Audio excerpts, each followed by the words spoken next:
Chapter 2. She woke while it was still dark. Her watch said she had about 30 minutes before Reese left for work. She packed up, rolled the sleeping bag, and gathered her garbage to dispose of in the can at the house. She hadn't used the bucket. She would wait until she was inside the house, knowing she wouldn't have time to dispose of it. Quietly, she slipped through the hole in the fence and waited behind the shed in her foster parents' backyard. At just 5 feet 2 inches, the shed completely hid her. She turned off her watch alarm so no sound would betray her. She heard the truck start and the garage door lift. Soon, Reese was gone. She listened for the rest of the kids. The bus would arrive soon, and they would be out front. As a senior, she was already out of school while the others still had a couple of weeks left.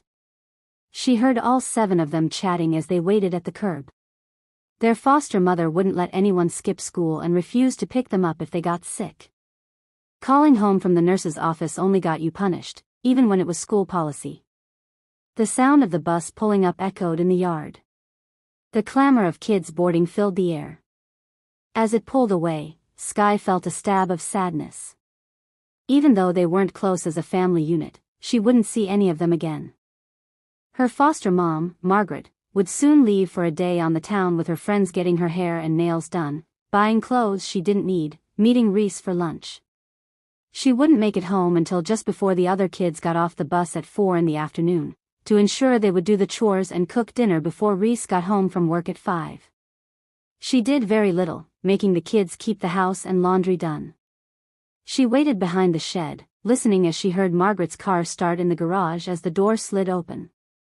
She stood still, as it was getting light and she didn't want to attract attention to herself behind the shed. She almost held her breath as she heard the car backing out and the garage door sliding shut. She watched as the car left her sight, yet she waited a bit longer to be sure she was gone for good. She slowly came out, staying close to the fence as she headed toward the house, knowing the back door into the garage would be unlocked. The handle had been broken for months. None of them told Reese it was broken, knowing if they did, the person who told would be blamed for breaking it. The punishment would be no food for the rest of the night and being put outside in whatever they were dressed in, no matter the weather.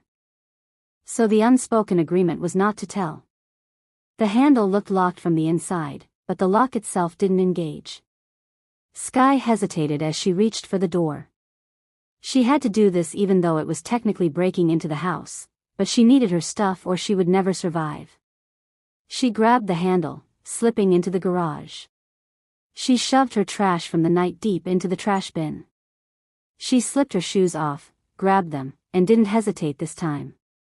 She opened the kitchen door and entered the house, heading straight to her room. It was a disaster. The other kids had thrown everything out of the drawers, taking the ornamental stuff, the fake jewelry in her box, anything that looked like it would be worth something. She gathered her socks and underwear off the floor, stacking them on her bed. She headed toward the closet. It was the same clothes flung off the hangers. She gathered clothes off the floor, stacking them on her bed as well. Then she headed back into the closet again. She stared at her camping backpack, heart pounding. It was bulky, but it was also the only thing that stood between her and failure. The smaller book pack sat in the corner, easier to carry but limited. If she was going to make it out there, truly make it, she needed the full kit. She decided to take a quick shower, not knowing when she would get another. After changing into a fresh set of clothes, she grabbed everything from the bathroom. She lifted the camping pack onto the bed, inspecting every pocket. Nothing had been tampered with. They each had their own pack, so the others weren't interested in hers.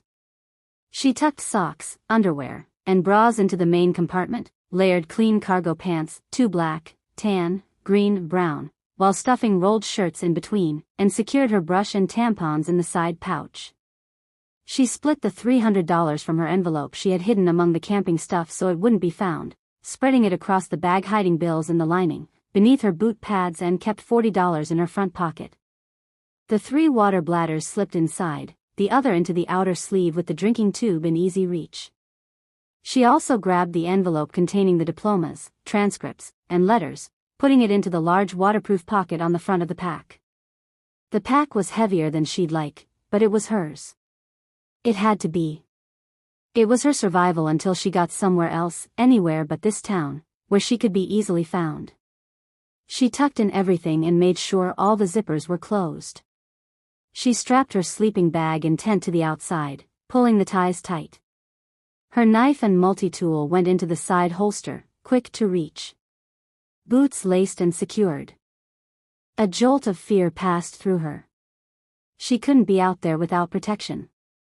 Real protection, something she knew how to use. Her foster father made sure they all learned how to handle his pistols and shotguns during the camping weekends. They had to hunt, clean, and cook for them all. She had a small mini bow she had enhanced. It hung in its own bag attached to the outside of the pack. She needed something better than that.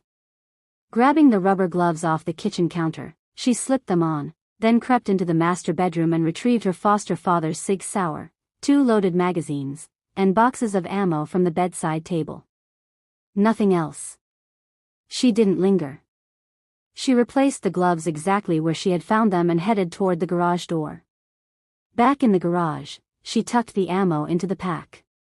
The gun went into her front pocket, the extra magazine slid into her back pocket. She slung the camping pack onto her shoulders. The weight felt grounding. The straps bit into her collarbone, but she adjusted them, redistributing the load until it settled like armor. It was almost noon. She didn't look back. As she opened the back garage door and slipped into the backyard, she went around to the front of the house. She headed toward the hiking trail near their home, figuring it would be safer than walking the streets with a giant pack on her back. She would be too noticeable. On the trail, people would assume she was just out for a hike and camping, as her family did several times a year. Mrs. Johnson, the nosy neighbor, poked her head out the front door. "Hey, Sky. You and your family headed out for another hike," she called. Not wanting to reveal that she was alone, Sky smiled and replied, "Yes, Mrs. Johnson. I'm heading to our normal camp to get set up. I'm already out of school." Sky knew the older woman probably wouldn't remember seeing her later if someone asked. "Mrs. Johnson. I should get going so I can set up before they arrive," Sky said, offering another polite smile. "Okay, dear. Be careful," the woman replied, just before her nurse called her back inside. Sky exhaled in relief as she stepped onto the trail. Rather than heading toward their usual camping spot, where someone might think to check if they realized her pack was missing, Sky went in the opposite direction. It felt right somehow. She maintained a leisurely pace, giving her several hours to put distance between herself and the house. She knew her foster mom wouldn't notice anything. She'd just sit around and make the kids cook dinner like always. Her foster dad wouldn't be home until 5. Sky had time to vanish. She followed the trail south. Around 2 p.m., a sudden flash lit up the sky, followed by the squeal of tires and the crunch of colliding metal. The trail was deep enough into the woods that she couldn't see the road, and drivers wouldn't see her either. Assuming it was just a crash, Sky continued walking. Eventually, she noticed how eerily quiet it had become, no sounds from the road. Voices floated through the trees, people yelling, but their words were too far away to decipher. Curiosity nudged her, so she followed a side trail up toward the road. She didn't go far. From her vantage point, she saw a crowd of people gathered around their vehicles, faces tense as they stared at their phones. "My phone won't work. Someone call 911, one person shouted. "Mine's dead too," said another. "What's going on?" a third asked, panic rising in their voice. Sky backed away slowly, dread curling in her stomach. This wasn't right. She returned to the trail and picked up her pace. As she walked, she noticed the sky washed in an eerie lime-green hue. It wasn't normal. The color was sickly, wrong. She needed shelter. Several miles deeper into the forest, the sky turned ominous, clouds rolling overhead in that same unnatural green. The voices from the road faded completely. Wind whipped through the trees. The first drops fell thick, green rain that splattered against her skin. Sky broke into a jog, heading deeper into unfamiliar territory. Emergency shelters were scattered through this side of the trail, installed after past fatalities from sudden weather shifts. She'd never explored this area and had forgotten her map. As the rain intensified, she ran harder. Relief hit her chest when she spotted a small structure tucked between the trees. By the time she reached it, she was soaked. She rushed inside, secured the door with its handle, deadbolt, and heavy drop bar designed for bear protection. Panting, she surveyed the shelter. It was compact but functional, complete with a kitchenette, hot plate, sink, and a small bathroom with a shower tub. A solar-powered light switch by the door suggested basic electricity, with a well system for water. Skye didn't risk the lights. She didn't want to attract attention. Dropping her pack, she grabbed her toiletries, a towel, and washcloth, and made her way to the small bathroom. The shower water ran green. As she showered, she scrubbed frantically, horrified. It took several rounds of rinsing before it turned clear again. Even then, she felt off, tainted. She dressed quickly and returned to the main room, stomach uneasy. She checked the cabinets. Relief bloomed as she found MREs, bottled water, and backup supplies. The wood stove and firewood stacked beside it, a twin bed sat in the corner, clean but modest.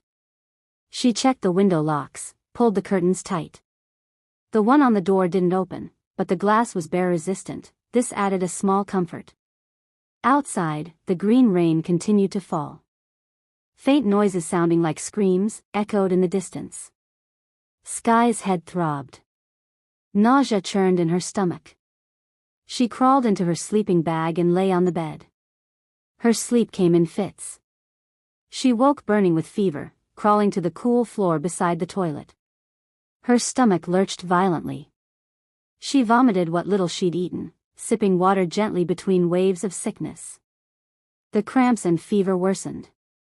Her head pounded like never before. She gave up trying to return to the bed. The floor was cool. Unmoving. She lay there, not bothering to fight anymore.